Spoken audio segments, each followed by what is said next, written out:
बिस्मिल्लाहिर्रहमानिर्रहीम। अस्सलाम वालेकुम प्यारे दोस्तों।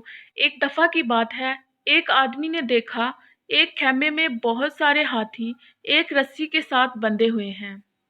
रस्सी जो कि बहुत कमज़ोर है, लेकिन फिर भी हाथी उसे तोड़कर भागने की कोशिश नहीं कर रहे।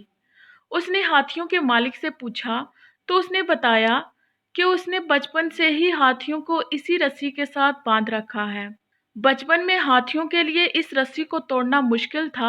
बड़े होते होते हाथियों ने कबूल कर लिया है कि वो कभी भी इस रस्सी को नहीं तोड़ पाएंगे। इसीलिए हाथियों ने कोशिश करना भी बंद कर दिया। दोस्तों, इसी तरह इंसान भी अपनी ज़िंदगी में कुछ फेलियर्स के बाद ये यकीन कर लेता है कि वो कभी जीत नहीं पाएगा। आपको ये याद रखना चाहिए कि अगर कोई पत्थर हथौड़े के 100 वार से टूटता है, तो उसका ये मतलब हरगिज़ नहीं है कि उसका पहला वार बेकार था।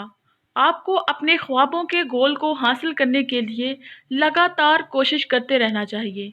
उम्मीद है आपको हमारी कहानी पसंद आई होगी। लाइक कीजिए, शेयर कीजिए और हमारे चैनल को सब्सक्राइब कीजिए। मिलते हैं एक नई कहानी के साथ, तब तक के लिए अल्लाह हाफिज़।